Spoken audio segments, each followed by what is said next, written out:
আমাদের জীবন নিয়ে আমাদের কত অভিযোগ, অথচ আমরা অনেক ভালো আছি আলহামদুলিল্লাহ।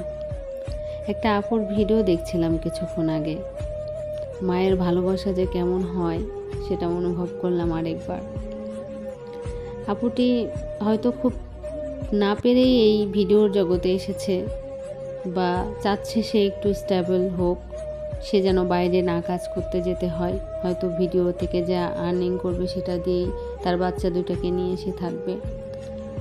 তো আপুটা একাই থাকে, সম্ভবত তার হাজব্যান্ডের সাথে হয়তো ডিভোর্স বা ছাড়াছাড়ি, উনি হাজব্যান্ড নিয়ে কোনো কথা বলতে ইচ্ছুক নয়।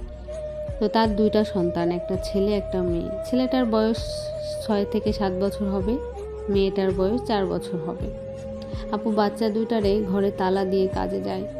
কাজ থেকে এসে সে দরজা খুলছিল আর বলছিল, যখনই কাজ থেকে এসে এই তালাটা খুলি ভেতরটা মোচড় দিয়ে ওঠে। না জানি এই ঘরের ভেতরে কি হয়েছে, কি হালে আছে তারা।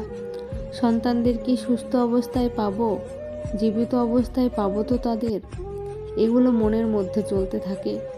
যদি বলেন এই পৃথিবীতে কি আছে আমার, তাহলে আমি বলবো আমার সন্তান আছে, যাদের জন্য আমি আমার জীবন, যৌবন, বিলাসিতা, রং সব নষ্ট করে দিয়েছি।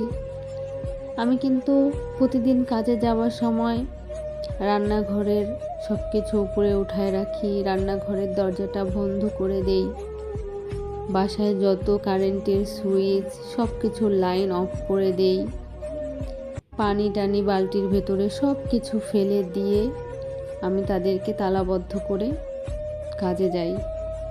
তাও ঘরে ফিরে ওই তালা খোলার সময় মনে হয় আমার সন্তানদের জীবিত অবস্থায় পাবো তো, নাকি কিছু হয়ে গেছে। আমি তালা খোলার সময় আমার বাচ্চাদের নাম ধরে ডাকি, যখন তারা সাড়া দেয় না মনে হয় আমার বুকটা ভেঙে চুরে যাচ্ছে, আমার সন্তানদের কি হয়েছে আল্লাহ।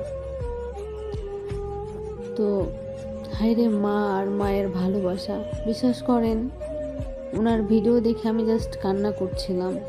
আমি এখনও ভয়েস দিতে দিতে কান্না করে ফেলছি। বারবার ওই নিষ্পাপ দুটি বাচ্চার চেহারা ভেসে উঠছে, আর ওই মায়ের আকৃতি দেখে আমার নিজের মায়ের কথা মনে পড়ছে। পৃথিবীর সব মাই তার সন্তানদের ভালোবাসে, সব মাই চায় সন্তানরা ভালো থাকুক, তো অনেক সন্তান